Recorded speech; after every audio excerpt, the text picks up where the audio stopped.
एक गंभीर विषय पर अपनी बात रखने के लिए और उस विषय से आपको जोड़ने के लिए आज का ये वीडियो बना रहा हूं। जरा अंत तक ध्यान से मेरी बात को सुनिएगा। देखिए, मैं एक अध्यापक हूं। जो बच्चे IIT या नीट की तैयारी करते हैं उनको मैं फिजिक्स पढ़ाता हूं और कई सालों से पढ़ा रहा हूं।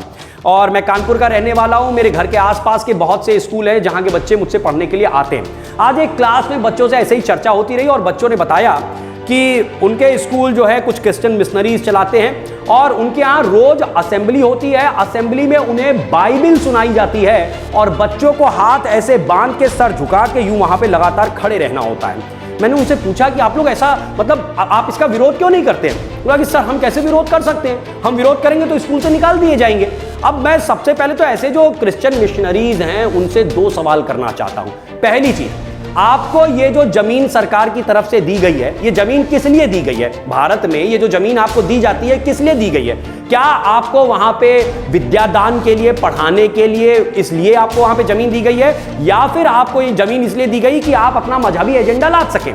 दूसरा सवाल मैं आपसे ये करना चाहता हूं कि आपके विद्यालयों में कितने प्रतिशत बच्चे उस समुदाय से संबंध रखते हैं जिसका ये मजहबी ज्ञान आप उनको दे रहे हैं, है ना?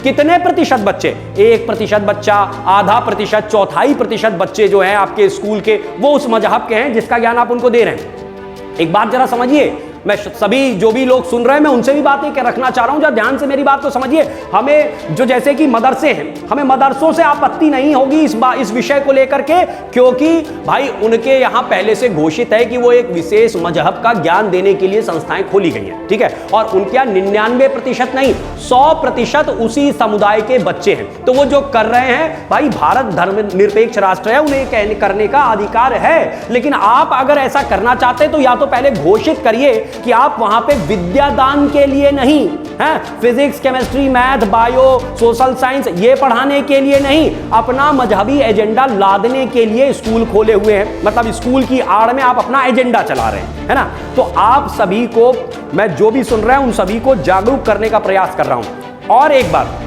अच्छा, कुछ लोग ऐसे आ सकते हैं जो मैं ये बातें कह रहा हूं वो इस पे कह सकते हैं, कुछ लोग या तो भ्रमित होंगे वो ये बात कहेंगे, या फिर कुछ लोग का अपना एजेंडा होगा। भारत में बहुत सारे वामपंथी कम्युनिस्ट टाइप के लोग हैं जो कि भारत की संस्कृति के ऊपर हमेशा हमला करते रहते हैं। तो ऐसे लोग आ सकते हैं और वो ये कहेंगे कि अरे भाई, अगर आपको दिक्कत है कि ये लोग जो कर रहे हैं इससे आपको दिक्कत है तो उन गार्जियंस को बोलिए कि वहां से बच्चों को निकाले और ऐसे स्कूलों में डाल दे जहां पर उनको लगता है कि सही ज्ञान दिया जा रहा है। मैं पहले तो ऐसे लोगों को यह कहना चाहता हूं कि अपने अंदर की ये जो पलायनवादिता है, इस पलायनवादिता को तिलांजलि दे दीजिए। आपकी इसी पलायनवादिता के चक्कर में उस जमीन को, जिसे आज पाकिस्तान कहा जाता है, वहां से आपके पूर्वजों को हटना पड़ गया था। वो जमीन छोड़नी पड़ गई थी, आपकी संस्कृति का वहां से सूपड़ा साफ हो गया।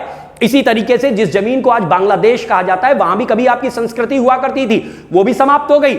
इसी तरीके से कश्मीर में आप बहुतायत में हुआ करते थे, धीरे धीरे धीरे धीरे आप कम होते रहे। 1990 के दशक में ऐसा दौर आया कि आपको वो जमीन छोड़ के हटना पड़ा। इसलिए इस पलायनवादिता को छोड़ दीजिए कि दुनिया में जहां जहां आपका विरोध होगा, जिस संस्था में, जिस स्कूल में आपका विरोध होने लगेगा, हम उसको छोड़ देंगे, हम कहीं और चले जाएंगे। अरे क्यों चले जाएंगे भाई, क्यों चले जाएंगे?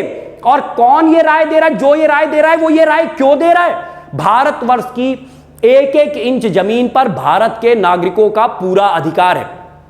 अगर कोई मजहबी कार्यक्रम करना चाहता है, आप अपने चर्च में करिए ना, जो आपको करना है चर्च में करिए, जिसको जाना होगा आपके चर्च में जाएगा। लेकिन विद्यालय खोला गया है, विद्यालय की जो जमीन आपको दी गई है, ध्यान से समझिए, ये जितने विद्यालय हैं ये एक समिति के तहत चलते हैं और इन समितियों को सब्सिडी पे और बहुत सारी छूट के साथ ये सारी संस्थाएं चलाने का, विद्यालय चलाने की सरकार की तरफ से परमिशन मिलती है और विद्यादान के लिए मिलती है। इसलिए नहीं मिलती है कि इसकी आड़ में आप अपना मजहबी एजेंडा चलाएंगे।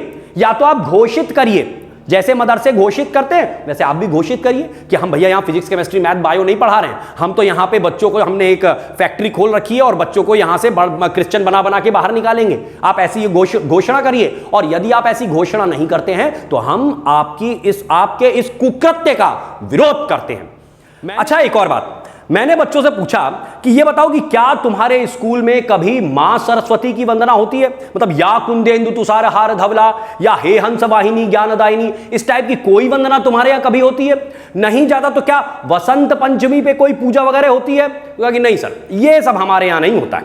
तो मतलब जिन मां सरस्वती को भारत भूमि पे विद्या की देवी माना जाता है, उनकी वंदना आप अपने विद्यालय में नहीं कराएंगे, पर अपना जो रिलीजियस एजेंडा है वो हमारे बच्चों पे जरूर ला देंगे। तो भैया यदि आप ऐसा करेंगे तो हम इसका पुरजोर विरोध करते हैं।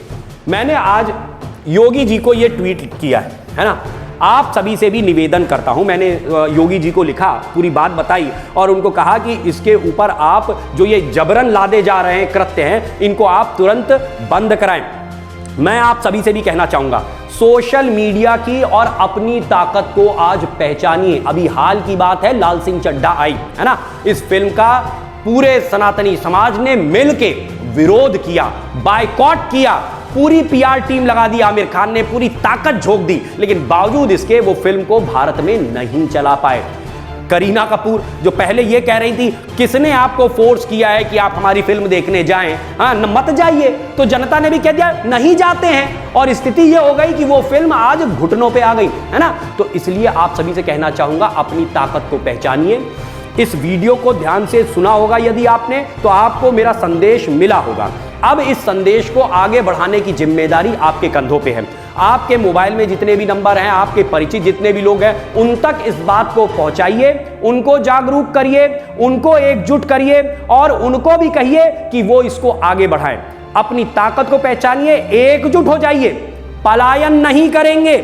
जो हमारा विरोध करेगा, जो गलत बातें ला देगा, है ना, आप अपना चर्च चलाइए, हमें उससे आपत्ति नहीं है, लेकिन यदि विद्यालय में आप चर्च बनाने लग जाएंगे, हम उसका विरोध करेंगे और पूरी दृढ़ता के साथ विरोध करेंगे, एकजुट होकर विरोध करेंगे। आप सभी से निवेदन, एकजुट होकर इस संघर्ष के लिए तैयार हो जाइए। यदि सोशल मीडिया की ताकत के माध्यम से ये लोग सुन लेते हैं, शासन प्रशासन भी इनके ऊपर कार्यवाही करके इनको इस काम को करने से रोकते हैं, तो ओके है, ठीक है। यदि नहीं होगा तो सड़कों पे भी इसके लिए आंदोलन किया जाएगा, इसके लिए कमर कस लीजिए। जय हिंद, जय भारत, जय श्री राम, जय जय श्री राम।